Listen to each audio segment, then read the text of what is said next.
he was the one of the 12 disciples. Yan yung una niyang di ba? Naging role. Tama ba ako? Yes. One of the 12 disciples. He is one of the 12 disciples. Pero saan siya mas nakilala? Kapag betray, Pag-betray niya kay Jesus. kahit ilang taon na siyang sumama kay Lord.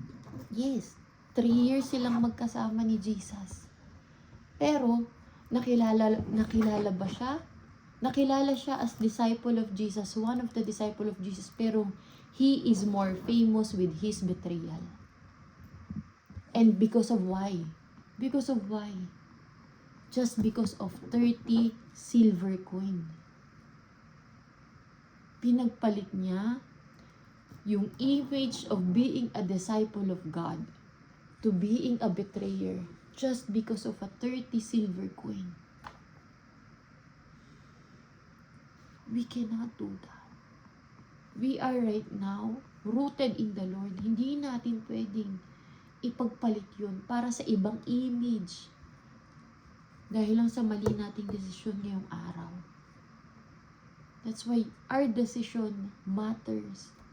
Because that will create you a different image than what you have right now. Na kailangan pinangangalagaan mo. Hindi niya napangalagaan yung image niya as a disciple of Jesus. Dahil lang nasilaw siya sa pera. Nagkaroon siya ng bagong image. And nagamit niya ba yung 30 coins na yun? Hindi. Alam mo yung nangyari sa kanya? Dahil sa guilt niya, dahil alam niyang mali yung ginawa niya, tinapon niya yung 30 silver coins, binalik niya doon sa mga priest. Tapos, sa sobrang hindi niya kinaya, yung guilt, nagpakamatay siya. Hinang niya yung sarili niya sa puno. Naiintindihan mo? Life is not about money. It's about your relationship with the Lord. Because kapag meron ka relationship kay Lord, He will boost up your image. But you have to protect that kind of image na ibinigay sa'yo ng Panginoon. Kasi He will change you eh. Katulad ko, He changed me. Yung nakikita mo ngayon, hindi ako to.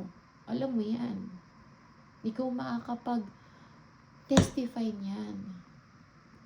Diba?